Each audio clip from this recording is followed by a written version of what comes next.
आपने भगवान को देखा है? अब ये तर्क क्या करना, आप अगर तर्क करेंगे हम तो हाथ जोड़ देंगे। आजकल चमत्कार की परिभाषा धर्म में बड़ी बदल गई है। हमारे भीतर भक्ति भावना का किंचित मात्र कोई आग्रह नहीं था। हमको ऐसे कुछ विश्वास प्रैक्टिकल ऐसे कुछ विश्वास प्रभु ने हमको दिला दिया जिससे हमारे दृढ़ निश्चय हो गया जो भगवान है और सत्य है।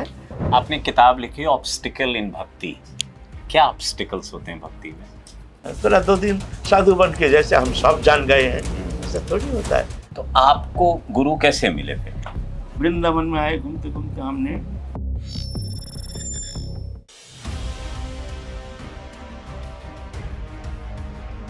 नमस्कार।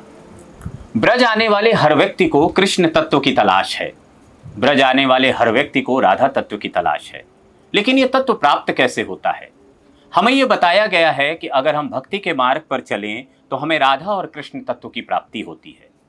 लेकिन इसके बावजूद भी भक्ति का वो मार्ग कौन सा है जिस पर चलकर और सतत हरि नाम संकीर्तन कह लीजिए या नाम जाप कह लीजिए हमें राधा और कृष्ण के दर्शन हो जाएं। हमारे सामने ऐसे बहुत सारे किस्से हैं और ऐसी कहानियां हैं। संत को विरक्त भाव में जाने के बाद राधा और कृष्ण के दर्शन हो गए। अब इसे लेकर समाज में बहुत सारी जिज्ञासा भी है, बहुत सारे विवाद भी हैं। लेकिन हम आज एक ऐसे विरक्त संत के साथ बैठे हुए हैं जिन्होंने अपना पूरा जीवन राधा नाम को समर्पित किया हुआ है। वे प्रतिदिन 13 घंटे भजन करते हैं, 13 घंटे। और ये मैं तब कह रहा हूं जबकि डॉक्टरों ने उन्हें मना किया हुआ है कि आप इतनी देर पलथी मारकर ना बैठें। इसके बावजूद उनकी दिनचर्या में कोई बदलाव नहीं है और ये कोई चमत्कार भी नहीं है, क्योंकि भक्ति मार्ग पर चलने वाले हमारे विरक्त और अनुरक्त संतों ने इस परंपरा को सदैव इसी तरह स्टैब्लिश किया है। ब्रज में तो ये बिल्कुल ही आम है। आज हम उन संत से जानेंगे कि ब्रज की महिमा क्या है, उनका जीवन क्या है और वो किस भाव से इस पूरे जीवन को आगे ले चल रहे हैं। इस इंटरव्यू को देखने वाले सभी लोगों को मैं कहूंगा इस इंटरव्यू को पूरे ध्यान से अंत तक देखिएगा, क्योंकि कई बार ऐसा होता है कि हमें संतों का वक्त मिलने के लिए प्रभु कृपा की जरूरत होती है और आपको देखने के लिए भी प्रभु कृपा की जरूरत होती है। तो थोड़ा वक्त निकाल के आराम से समझिएगा कि ब्रज क्या है, ब्रज की महिमा क्या है, राधा तत्व क्या है, कृष्ण तत्व क्या है, राधा और कृष्ण का संबंध क्या है और पूज्य विनोद बाबा जी महाराज कौन है। महाराज जी, आपका इस चर्चा में स्वागत है। सर्वप्रथम सवाल पूछूंगा, क्योंकि एक पूर्वाश्रम का नाम होता है और एक आप जब सन्यासी हो जाते हैं, वैष्णव हो जाते हैं, तब विनोद बाबा कौन है? ये शरीर का नाम होता है। वास्तव में आत्मा का तो कोई नाम नहीं, हम तो शरीर नहीं, लेकिन शरीरधारी हर प्राणी का ही एक नाम होता है, नाम रखा जाता है। हमारा पूर्व नाम है विनय, विनय नाम है जी। लेकिन हम गुरु प्रदत्त ये संन्यास नाम है जी। वैराग्य नाम है विनोद बिहारी दास जी। तो आपके मन में ये भक्ति कैसे जगी? आप भी बालक रहे होंगे, एक परिवार में जन्म हुआ हो। देखिए, ये पूर्व जन्मार्जित संस्कार है, ऐसा नहीं होता है। जन्म जन्म का जो संस्कार है वही जाग जाता है। जो पूर्व जन्म में जो भजन करने का संस्कार है वो एक समय साधु संग मिलने से उनके भीतर वो वृत्ति जाग जाती है। अगर ऐसे संस्कार नहीं है तो भजन में प्रवृत्ति होना इतना संभव नहीं है, है ना। तो ये पूर्व जन्म का संस्कार मान लीजिए। जैसे एक मैं पहले नौकरी करते थे, सरकारी नौकरी जी। लेकिन हमारे माता पिता तो बचपन में चले गए नित्य धाम। हम अकेला रहते थे, हमारे भीतर बड़े अकेलापन महसूस करते थे। उसमें हमारे भीतर भक्ति भावना का किंचित मात्र लेश मात्र हमारे भीतर कोई आग्रह नहीं था। लेकिन हम दुखी थे। हमको भौतिक जीवन में हमारे जो फ्रेंड सर्किल है सबसे मिलते थे, बैठते थे, भौतिक विषय इस पर खूब रुचि लेते थे, लेकिन हमको शांति नहीं मिलती थी। शांति के अनुसंधान में हमने बहुत घूमते थे, लेकिन भगवत विषय में हमारा कोई आग्रह नहीं था जी। कहीं हम एक जगह किराए में रहते, नौकरी करते हैं, तो वहाँ जो घरवाली हैं और एक वृद्धा मैया है, देवी उपासक जी, हमको एक रामकृष्ण परमहंस देव की कथा मृत्यु दिया, जो बिना तुम इस ग्रंथ को पढ़ो। हमने बड़े आग्रह से लिया, रात भर वो ग्रंथों का हमने पढ़ा। पढ़ करके हमारे भीतर ऐसी प्रेरणा जागृत हुई कि भाई ये जीवन तो बड़ी सुंदर जीवन है और हम जिस जीवन लीड कर रहे हैं ये जीवन तो बेकार है, ये तो भौतिक जीवन है, और ये तो आखिरी तो अंतिम तो इस तो दुखी पाना है। ये तो पशु पक्षी जैसे ये बस निद्रा संभोग आदि इसमें लिप्त हो करके जीवंती में मृत्यु का वर्ण करके फिर 84 लाख जोनि में फिर अनंत काल के लिए भ्रमण करता है। तो हम भी ऐसे ही हमारे कर्मशिष्टा इसका परिवर्तन लाना जरूरी है। तो वो कथा अमृत श्रवण करके पढ़ करके हमारे भीतर परिवर्तन आ गया। ने एक आध्यात्मिक जीवन भी है, इस जीवन का परिवर्तन लाना बहुत जरूरी है। तुरंत हमने सिद्धांत तो ले लिया और जिसके लिए और इंतजार नहीं, अभी से ही हमको प्रिपरेशन लेना पड़ेगा। हमने क्या करना है, तो पहले समाज जीवन से हमको दूर रहना है। मैं संक्षिप्त कह रहा हूँ। तो ऐसी जगह हमने घर किराया ले लिया जहाँ हमको कोई जानता नहीं, कोई पहचानता नहीं, ऐसी जगह हमको चाहिए। हम सरकारी नौकरी करते तो बंधन भी नहीं था। तो वहाँ फिर हमने एक अनुशासित जीवन लीड करने के लिए अब प्रस्तुति लिए है। अब आध्यात्मिकता क्या है हमको कोई जानकारी है नहीं, भजन क्या है, भगवान कौन है, भगवान से हमारा संबंध क्या है, हम कौन है, सृष्टि क्या है, सृष्टि से हमारा संबंध हम कुछ जानते नहीं है।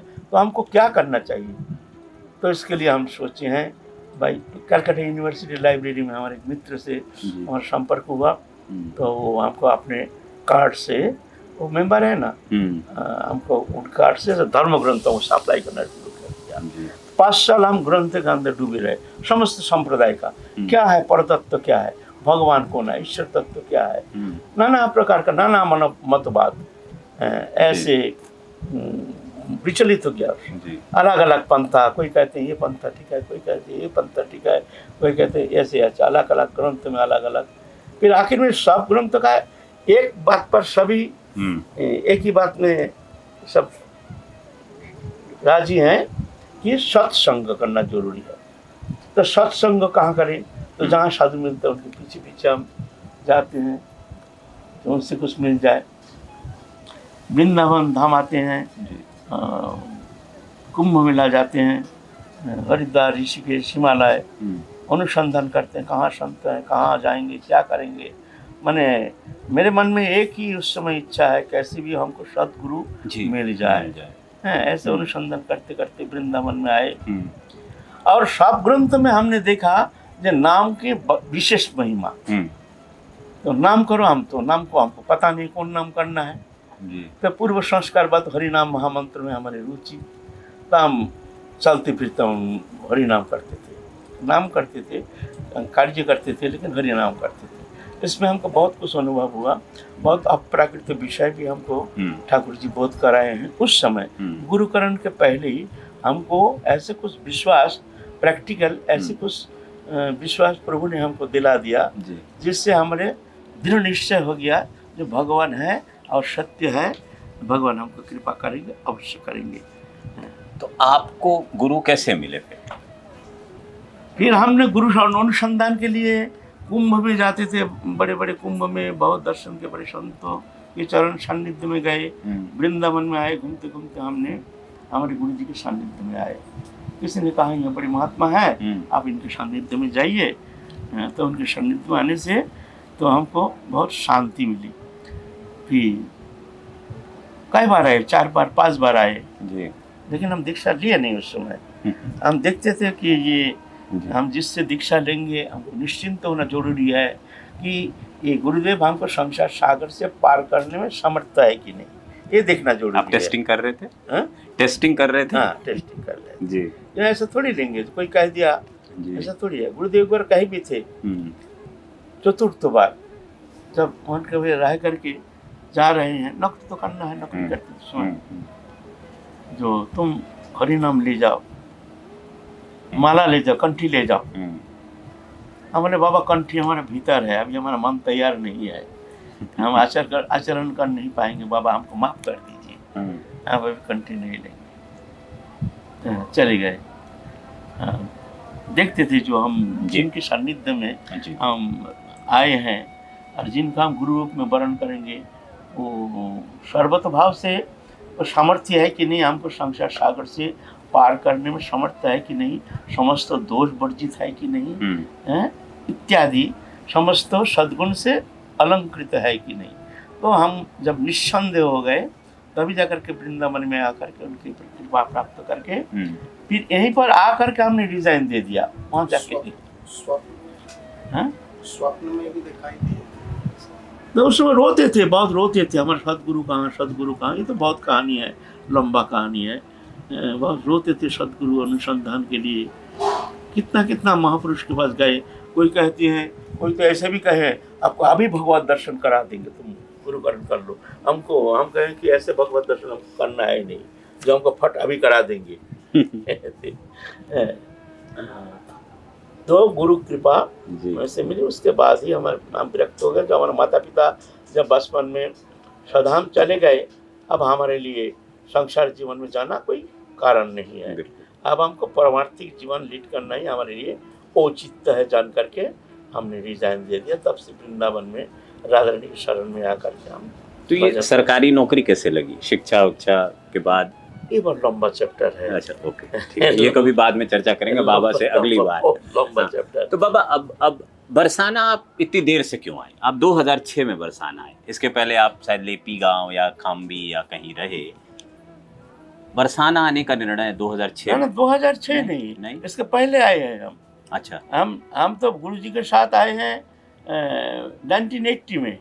ओके, 1980 में प्रेम सरोवर में गुरुदेव के सानिध्य में हम रहते थे जी। गुरु सेवा में रहते थे। अच्छा। रक्त विष लेकर के बरसाना में रहते थे।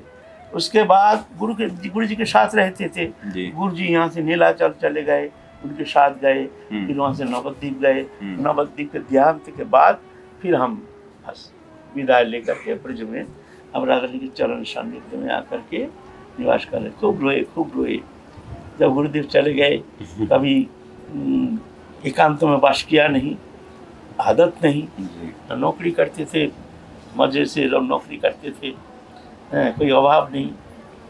अब जंगल में जा रहे हैं, कहाँ रहेंगे, क्या करेंगे, लेकिन जाना है जंगल में, एकांत रहना है। और एकांत रहने का आदत नहीं, कभी रहे नहीं। तो ठीक है, चल दिए हैं। एक दिन घूमते घूमते चले हैं ये नीम गांव में आकर के दोपहर तो इंतज़ार किए। फिर खूब रोए।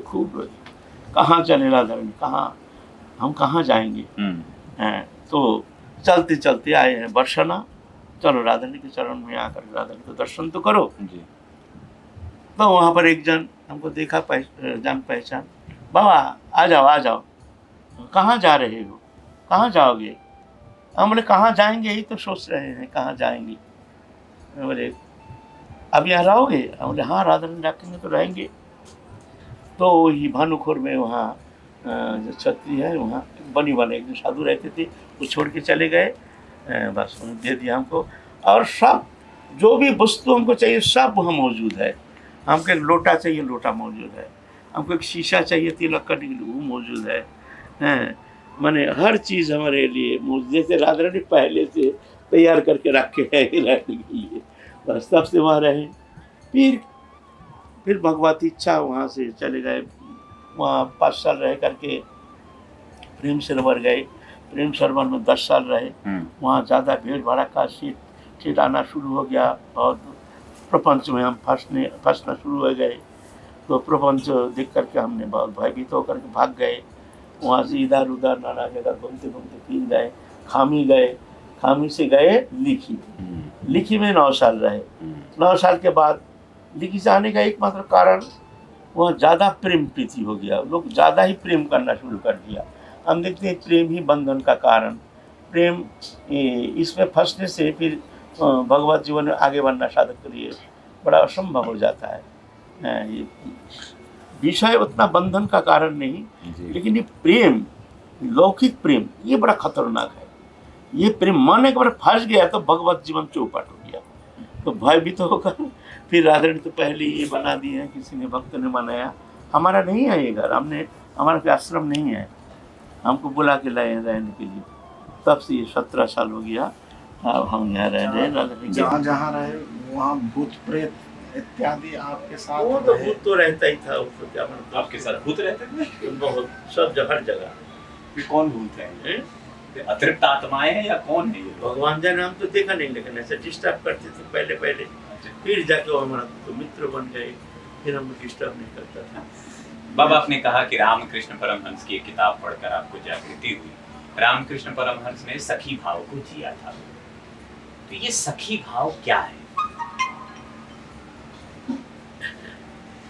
देखिए, ये तो तत्व बहुत विशाल तत्व है। भगवान एक है, भगवान अनंत है, भगवान के नाम अनंत, रूप अनंत, लीला अनंत, धाम अनंत, अंतहीन, उसका कोई पार नहीं पाया। जहाँ गीता में विभूति योग में भगवान बहुत कुछ अर्जुन को शिक्षा दिया, मैं यूं हूँ, ऐसा हूँ, ऐसा हूँ। आखिर में भगवान कहते हैं, अथवा बहु नहीं तेन किंग कहते न तब अर्जुन विष्टभ्याहम इदं कृतस्तं कांक्षण स्थित जगत। ये समस्त जगत को देखते हो अर्जुन, मैं एक कण में धारण करके रखा हूँ। तो वो तो अनंत है, कौन पार पाया? तो भगवत्ता का अनंत प्रकाश। लेकिन मूर्ख, हम जैसे मूर्ख व्यक्ति को जानते नहीं है, तर्क वितर्क में फंस जाते हैं। हम कहते हैं ये ठीक है, वो कहते हैं वो ठीक है, वो कहते हैं वो ठीक है। वास्तव में सभी ठीक है। भगवान को पूर्ण तरह से कौन अनुभव कर सकता? कोई नहीं कर सकता है। मूल जो भगवत उपासना पद्धति है, उसका त्रिविध प्रकाश है। एक है ज्ञानमय प्रकाश जी, एक है ऐश्वर्यमय प्रकाश, एक है माधुर्यमय प्रकाश। ज्ञानमय प्रकाश है भगवान का नाम नहीं, रूप नहीं, गुण नहीं, लीला नहीं, भगवान एक अवस्था मात्र। क्यों? ये दृश्यमान जगत जो है माया के द्वारा रचित है, ये माया है जी। उनके विचार से भगवान नाम रूप गुण लीला रहित तो अचिंत एक अवस्था मात्र, आनंदमय सत्ता मात्र।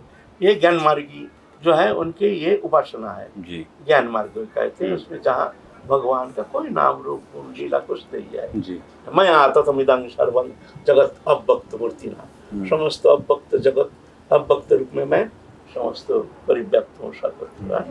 मत परतरंग नन्यत किंचित स्थित अनंजय, हमसे पड़े और कोई तत्व है नहीं। अहं सर्वस्व प्रभव मत्त सर्वं प्रवर्तते इति मत्त भजन्ते मां बुधा भाव समान्विता। हमारे द्वारा सब कुछ प्रवर्तित होता है, हमसे परे और कोई तत्व है नहीं। यह ज्ञानमय प्रकाश। और एक ऐश्वर्यमय प्रकाश।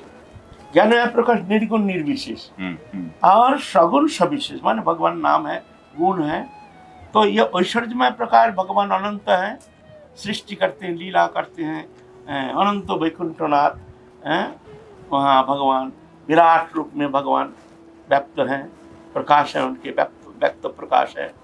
ये ऐश्वर्यमय उपासना पद्धति जो साधक है, ऐश्वर्य उपासना, उनके लिए ऐश्वर्य उपासना करते हैं। और एक है माधुर्य उपासना। माधुर्य उपासना यह वृंदावन में, जहाँ भगवान नरलीला को अनुकरण करते हैं। भगवान एक नरोचित साधारण मनुष्य जैसे प्रकट लीला करते हैं, इसको कहते हैं भगवान की नरलीला, जो वृंदावनी उपासना पद्धति। भगवान भगवान जन्म रहित होकर भी भगवान मनुष्य चित्र दोनों धारण करके भगवान लीला करते हैं, माधुर्य लीला कहते हैं, जहाँ भक्त के साथ भगवान की एक तन्मयता, भक्त के साथ एक परम आत्मीयता, परम प्रेमास्पद, सबसे प्रियतम, सबसे निकटतम, ऐसे प्रेममय एक व्यवहार, निसंकोच भगवान के साथ हमारे सबसे प्रियतम, सबसे निकटतम। ये जो उपासना पद्धति, यह हमारे वृंदावन में सगुण सविशेष भगवान के माधुर्य उपासना पद्धति। यह 4 प्रकार विशेषता है उपासना पद्धति। एक है दास्य भाव, भगवान प्रभु है, हम दास है। सख्य भाव, भगवान हमारे मित्र है, सखा है, बस ये भावना। भगवान भगवान नहीं, हमारे सखा है, मित्र है। भगवान भी ऐसे ही भूल जाते हैं जो मैं भगवान हूँ, भगवान भी ऐसे ही घुल मिल जाते हैं भक्ति के साथ। सख्य भाव भगवान अंगीकार कर लेते हैं, है ना। और माधुर्य भाव, कांता भाव, जैसे स्त्री पति पत्नी भाव, ये कांता भाव है।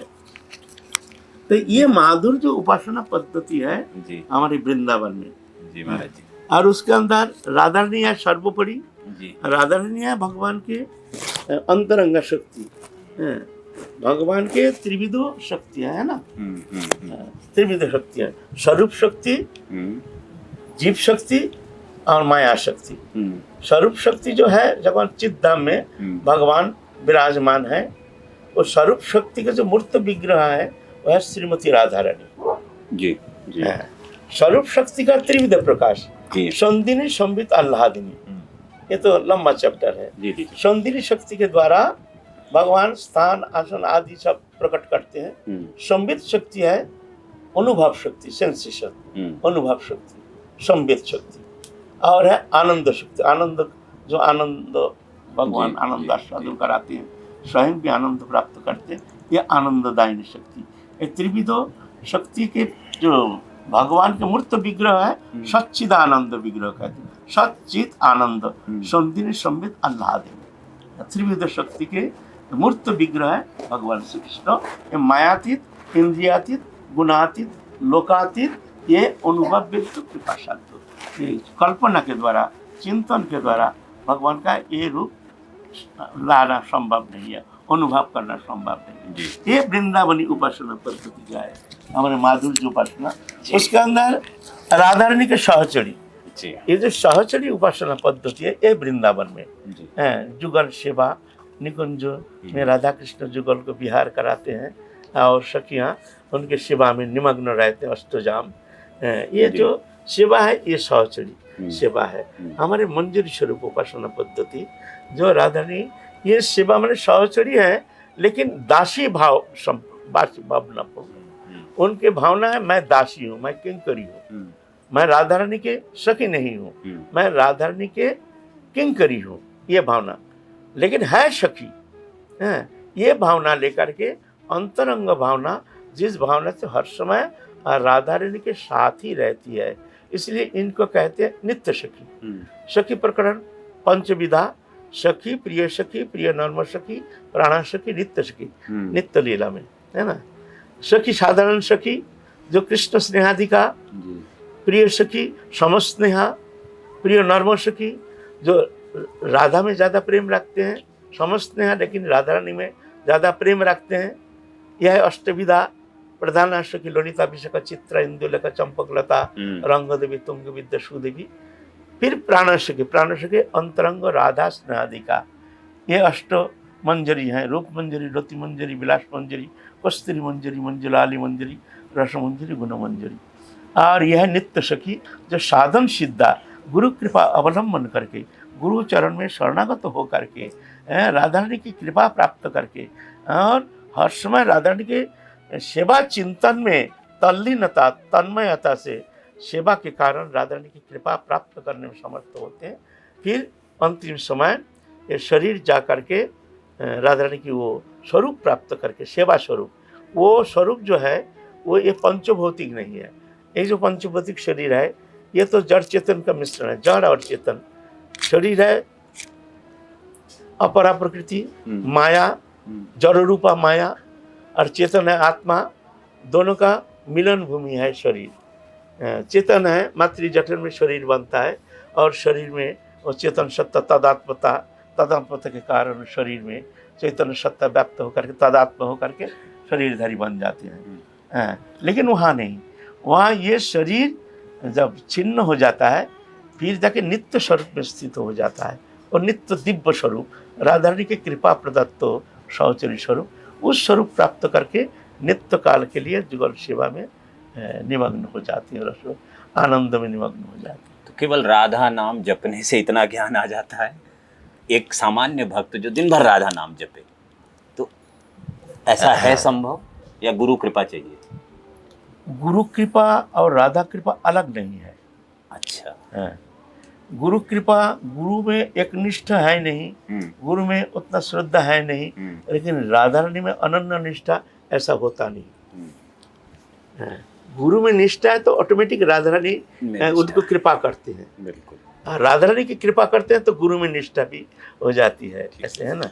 हमारा जी गौड़ी संप्रदाय है, और ये सवाल इसलिए पूछ रहा हूँ कि कृष्ण एकमात्र ऐसे देवता हैं जिनकी विभिन्न रूपों में पूजा की जाती है। उनका नंद गोपाल रूप है, उनका द्वारकाधीश रूप है, उनका राधा वल्लभ रूप है, उनका बांके बिहारी, राधा रमण, एकमात्र देवता है और कोई ऐसा देवता नहीं है। तो एक तो, और दूसरा उनके साथ बहुत सारे सिद्धांत हैं, चाहे वह द्वैताद्वैत हो, विशिष्टाद्वैत हो, अद्वैताद्वैत, बहुत सारे सिद्धांत हो। ये कृष्ण रूप क्या है और ये इतना विशाल क्यों है? तो अनंत है, तो रूप हम तो पहले कहते हो, नाम अनंत, रूप अनंत, लीला अनंत, कौन पार पाया?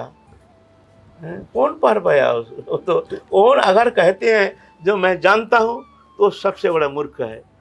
जहाँ ब्रह्मा भी भ्रमित हो गए हैं ब्रजलीला में। जी ब्रह्मा जी जब देखते हैं, जब ब्रजलीला में गोचारण करते हैं भगवान, और ऐसे सखाओं के साथ झूठा खा रहे हैं, झूठा खिला रहे हैं, एक प्राकृत मनुष्य बालकवत, तो बहुत ब्रह्मा जी भ्रमित हो गए। जो ये पूर्ण ब्रह्म सनातन, जो देखो एक प्राकृत मनुष्य झूठा खा रहे हैं, झूठा खिला रहे हैं, क्या ये भगवान है?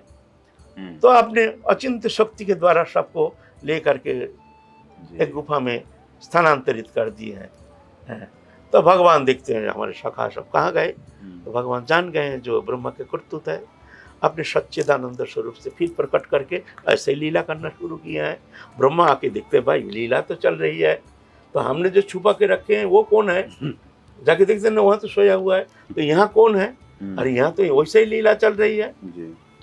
तो वहाँ ब्रह्मा स्तप किए हैं ना, वहाँ एक श्लोक है, ब्रह्मा जी कहते हैं, जानंतु एव जानंतु किंग भुक्त नाम ए प्रभु कायन मनुष्य वाचा वैभवं तब गोचरा। प्रभु जो कहते हैं तुमको जानता हूँ मैं, जानने दीजिए प्रभु, मैं ब्रह्मा कहता हूँ, तुम्हारी लीला की एक कण भी मेरे प्रवेश के अगम्य है। तो ये जो कहते हैं हम कृष्ण लीला जानते हैं, ये ठीक है, वो बड़ा अज्ञानता है। सब ठीक है, श्रद्धा रखने से जो जैसे जो जथा मांग प्रबद्धन्ते तांग तथैव भजाम्यहम्। ये भगवान अनंत रूप में व्याप्त होकर लीला करते हैं, तो जो जैसे भजन करते हैं उनको सम्मान करना चाहिए, आदर करना चाहिए, ऐसा नहीं, उनका विरोध नहीं करना चाहिए। हम क्या जानते, कितना ज्ञान है हमारा, कितना हमारे अनुप्रवेश है, मिथ्या अभिमान। थोड़ा 2 दिन साधु बन के जैसे हम सब जान गए हैं, ऐसा थोड़ी होता है। हमारे तो ऐसा प्रवेश नहीं है, हम तो माफी मांगेंगे, हमारे तो इतना अनुप्रवेश है नहीं। आपने किताब लिखी ऑब्स्टिकल इन भक्ति, क्या ऑब्स्टिकल्स होते हैं भक्ति में? बाधा, जैसे बाधा काम, क्रोध, लोभ, हिंसा, देश, लोभ, लालसा, मनुष्य अंदर बहुत सारे अवगुण है, अवगुण के खान है मनुष्य। मोह, तंद्रा, भ्रम, वृक्षरस, परिश्रम, असत्य, क्रोध, आकांक्षा, शंका, विश्व विभ्रम, उल्लंघन, काम, वैषम्य, लोलुपता, मद, मात्सर्य, हिंसा, छेद, परापेक्षा, ये 18 दोष जीव में प्रधान है। लेकिन ये आत्म संबंधी नहीं, आत्मा सर्वथा निर्दोष है। ये जो दोष है ये माया के विकार है, देह से तादात्म्यता के कारण, माया से संपर्क के कारण ये एक विकार पैदा हो गया जीव के अंदर, देखने में आता है। अहंकार से विकार पैदा होता है, वास्तव में आत्म संबंधी नहीं है। तो ये जो विकार है ये जाकर के साधक को आगे बढ़ने नहीं, कोई ना कोई विकार आकर के साधक को आगे बढ़ने नहीं देता है। इसलिए ये बाधा कैसे कैसे, सबसे बड़ी बाधा क्या है उस विषय हमने थोड़ा सा दिग्दर्शन दिया है व्यापक रूप से, थोड़ा सा दिग साधक के लिए, जो ये बाधा साधक को थोड़ा सा ख्याल करके आगे चलने के लिए प्रयत्न करना चाहिए। गौड़ी संप्रदाय क्या है हमारे? गौड़ीय संप्रदाय है ये माधुर्य लीला रस उपासना पद्धति, इसका ही जो व्यापक प्रकाश जो है वृंदावनी उपासना, ये महाप्रभु कृष्ण चैतन्य का अवदान है। रूप गोस्वामी पद लिखे हैं, अनर्पित चोरिं चिरात करुणा अवतीर्ण कलौ समर्पयेत उन्नत उज्ज्वल रसांग सबक्ति श्रियाम हरिपुरट सुंदर द्युति कदम्ब संदीपितो सदा हृदय कंदर स्फुरत सचिनंदन। अनर्पित, जो कभी कोई युग में कभी ये वस्तु प्रदान नहीं किया है, ये वस्तु भगवान प्रदान नहीं किया है। ये साधन पद्धति, वस्तु माने साधन पद्धति, भगवान ने ये कभी कोई ये वस्तु प्रदान नहीं किया। उन्नत उज्ज्वल रसांग, उन्नत उज्ज्वल रस, भगवान की जो रस है, भगवान रसोई वैसा रस स्वरूप, लेकिन वो उन्नत रस जो है उसको प्रदान करने के लिए इस कलि युग में महाप्रभु अवतीर्ण हुए हैं। वो उन्नत उज्ज्वल रस क्या है, ये है प्रश्न, है ना जी। तो महाप्रभु जो प्रदान किए हैं, राधारानी जो है, राधारानी जो निवृत्त निकुंज में राधा कृष्ण जुगल विहार करते हैं, जहाँ कोई सखियों का अनुप्रवेश है नहीं, जहाँ वो रसराज महाभाव, रसराज कृष्ण, महाभाव स्वरूपिणी राधा रानी, दोनों जो निवृत्त निकुंज में विलसित अवस्था में जो आनंद सुधा पान करते हैं, जो रस की जो निर्जास, वो रस अपने मंजूरी माने सखी को राधा रानी कृपा करके आस्वादन कराते हैं, स्वयं नहीं, राधा रानी आस्वादन कराते हैं, क्योंकि वो जो अंतरंग सखी है, एकदम प्राणसम अंतरंग सखी, राधा रानी इतनी प्रेम करते हैं। और ये सखी की एकमात्र साधन चेष्टा है राधा रानी के सुख संपादन। आपने सुख पाने के लिए कोई चेष्टा नहीं, जहाँ हमको सुख मिले, आनंद मिले, हमको ये मिले, कोई कामना नहीं, संपूर्ण निष्काम। उनके साधन का एकमात्र तात्पर्य है राधा रानी के सुख संपादन। हमारे प्राणेश्वरी कैसे सुखी होंगे, उनको किस सेवा के द्वारा हम प्राणेश्वरी का सुख संपादन करेंगे। तो राधा रानी वो मंजरी के वो प्रेम सेवा से इतने विमोहित हो जाती हैं, जो वो प्रेम रस सुधा के जो निर्जास वो मंजरी को आस्वादन कराते हैं कृपा करके राधा रानी। ये जो रस उपासना पद्धति, इसको कहते हैं भावोल्लासरति। राधा रानी के भाव से उल्लसित चित्त वृत्ति जो है, इसको कहते हैं भावोल्लासरति, मंजरी भाव उपासना है। ये मंजरी भाव। महाराज जी, राधा रानी कौन है? बड़ा विवाद चल रहा है आजकल राधा रानी। और मैं आपको बताऊं, जब से सोशल मीडिया आया महाराज जी, ऐसे ऐसे सवाल आते हैं, जैसे भगवत गीता में राधा रानी का कोई जिक्र नहीं है। इस तरह के सवाल समाज में हैं। कौन है राधा रानी? और दूसरा, ये जो विवाद चल रहा है, एक स्वकीय भाव, एक परकीय भाव, इस तरह की बातें हैं कि किसी से शादी हुई नहीं हुई, अब ये विवाद क्यों? और राधा रानी कौन है? ये तो विवाद, ये तो महान अज्ञानता। पहले तो अनुप्रवेशाय नहीं, अनुप्रवेशाय नहीं, अपने बुद्धिमत्ता के द्वारा अपने विचार करके अपना एक जो हमारे जो विचारधारा को स्थापना करने का और उसको दृढ़ निश्चय करके सबके सामने पेश करने का चेष्टा, उसमें सत्यता क्या है, हमारे अनुप्रवेश कितना है, ये कोई विचार नहीं, ये औचित्य है नहीं। इसमें दूसरा जो समाज जो है ना, हमारे मजाक उड़ाते हैं हमारे सनातन धर्म का। सही कर। राधा रानी तो अजनी सन्मुख, उनका जन्म कहाँ है? अनंत कोटि विष्णु लोग नम्र पद्म जर्चिते, हिमाद्री जा पूर्णमा जा विरंची जा बरप्रदे। अनंत कोटि विष्णु लोग नम्र पद्म जा अर्चिते। अनंत कोटि विष्णु लोग, अनंत कोटि वैकुंठ धाम जो है, नारायण जो लक्ष्मी है ना, वो जिनके चरण कमल को अर्चना करते, जा अर्चिते। हिमाद्री जा, हिमाद्री जवन हिमालय की कन्या पार्वती, पुलोमा जा, पुलोमा ऋषि की कन्या इंद्राणी, बिरिंची जा, बिरिंची ब्रह्मा की कन्या सरस्वती। जहाँ बर प्रदे, बर प्रार्थना करते हैं और बर राधा रानी कृपा करते हैं। वो राधा रानी कोई मानवी थोड़ी है, वो अनंत कोटि वैकुंठ लोक विष्णु लोक भी उनको जो चरण कमल के जो एक छठा प्राप्त करने में समर्थ है, और उनको मनुष्य अपने बुद्धि के द्वारा विचार करके राधा रानी कौन है, अब हम शब्द के द्वारा व्यक्त कर रहे हैं। राधा रानी ऐसे हैं तैसे हैं। राधा रानी अनंत शक्तिमय लीला में लीला करते हैं। ये लीला करने का उनका स्वभाव है ना। ये जो लीला है, ये दिव्य लीला है, ये मनुष्य के बोध के अगम्य है। जो गीता में कहते हैं, अजय पिशन अव्ययात्मा भूतानाम ईश्वर पिशन प्रकृति समुदिष्टा संभवामी आत्ममाया। आत्ममाया के द्वारा हम जगत में प्रकट होते हैं। जन्म कर्म च में दिव्यम जो व्यक्ति तत्व तो त्यक्त देहं पुनर्जन्म नहीं थी ममिति अर्जुन। ये जन्म कर्म जो है ये दिव्य है, ये लौकिक नहीं है, ये अलौकिक है। जो जानते हैं वो संसार चक्र से मुक्त हो जाता है ना, है ना। तो ये तर्क के अगम्य विषय है। हाँ, भगवान लीला किए हैं, करते हैं, अनंत लीला, एक लीला नहीं। नित्य जो गोलोक धाम है ना, ऐसे हमारे आचार्य जो ने कहते हैं, जो नित्य जो गोलोक धाम है वहाँ सहस्रदल कमल जैसे अनंत अनंत अनंत विभू, उसका कोई सीमा परिसीमा है नहीं, एक दिग्दर्शन है। उसके भीतर जो कोर्णिका है, कोर्णिका कमल के भीतर है जी, ऐसे रहता है ना बीच में, हाँ, कमल कुंभी, ऐसा ही है। उसके अंदर अनंत कोठरी है और हर कोठरी अनंत है। अच्छा, अनंत कोठरी और हर कोठरी अनंत है। अनंत माइनस अनंत इज इक्वल टू अनंत। तो ये एक दिग्दर्शन है।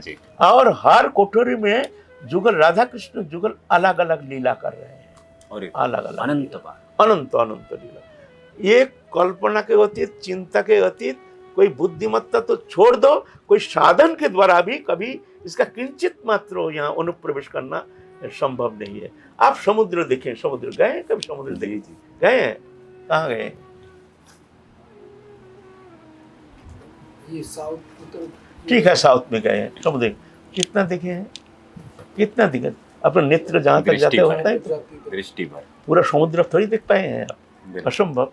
लेकिन आप समुद्र देखें जी, बोले हम समुद्र देखें, ये तो देखे। सत्य है। हाँ, लेकिन आप समुद्र कुछ नहीं देखेंगे। आप समुद्र देखें लेकिन आप समुद्र कुछ नहीं देखें, वो विशाल अनंत।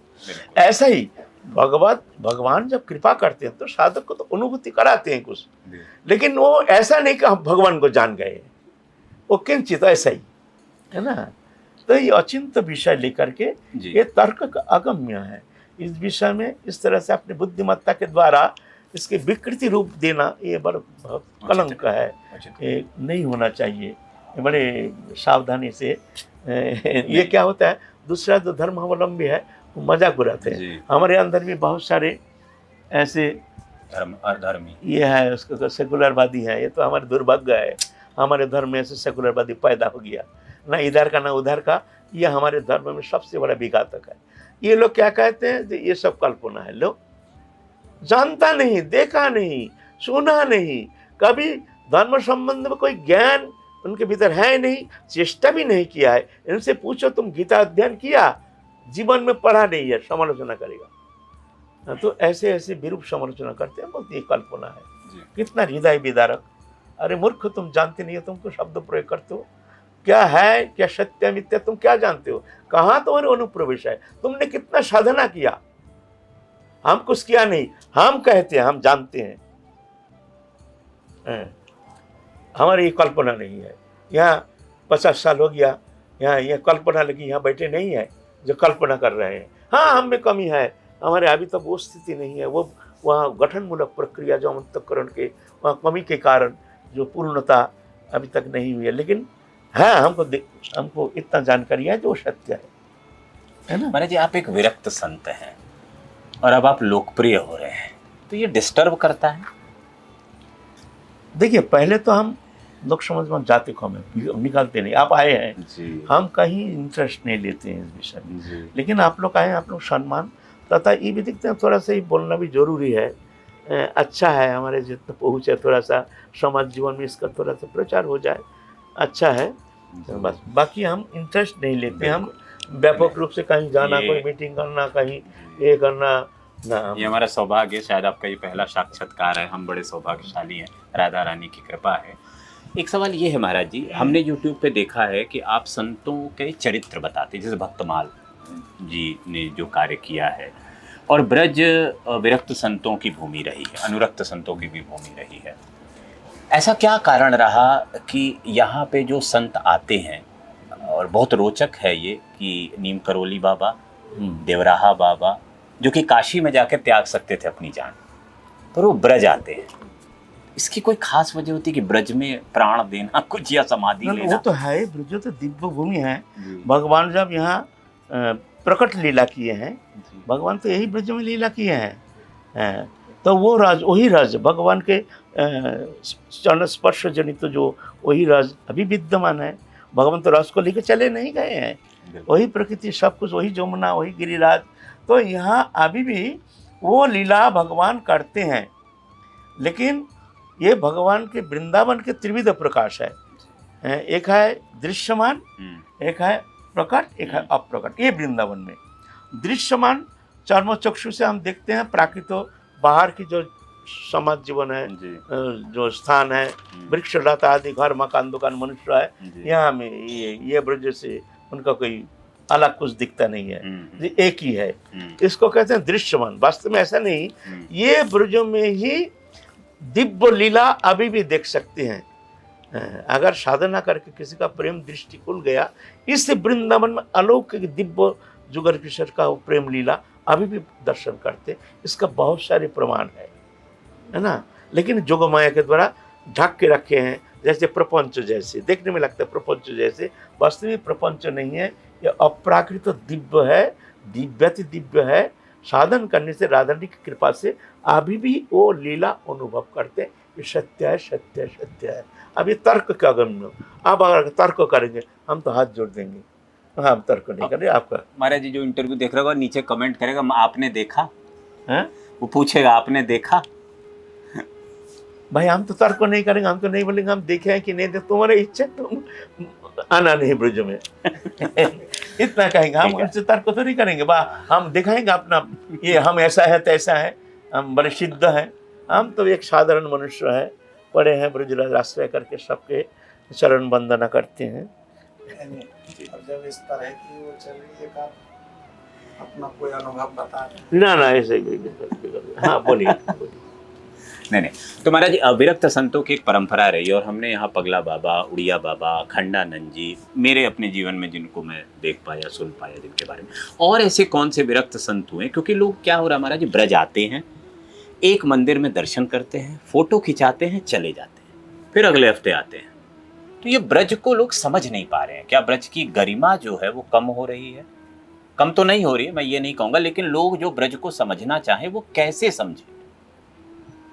और वो साधक नहीं है, वो भक्ति नहीं कर सकते हैं, वो आपके दर्शन करने के लिए बाहर इंतजार करेंगे और दर्शन करके चले जाएंगे, लेकिन इतने में तो ब्रज ना समझ आएगा उन्हें।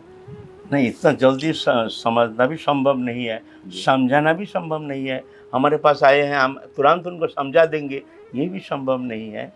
लेकिन ना आते आते धीरे धीरे थोड़ा तो अनुराग तो बढ़ता ही जाता है, फिर समझ जाएंगे धीरे धीरे। तो ऐसे कौन से संत हुए जिन्होंने आपको भी प्रेरित किया है विरक्त संतों में जो यहाँ के रहे हैं ब्रज के?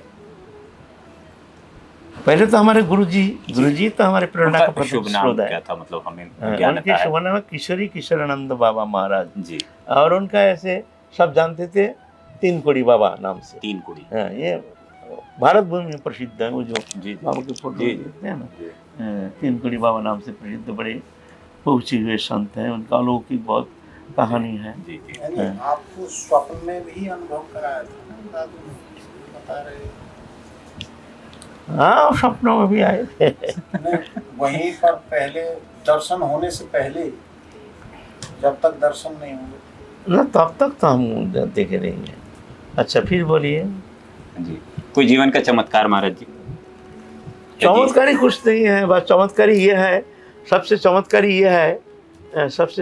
ये है जो हम जैसे गुणहीन, भक्तिहीन, साधनहीन, सबसे अवगुण से एक अवगुण के खान है, लेकिन राधा रानी ने करुणा करके ब्रज में रखे हैं।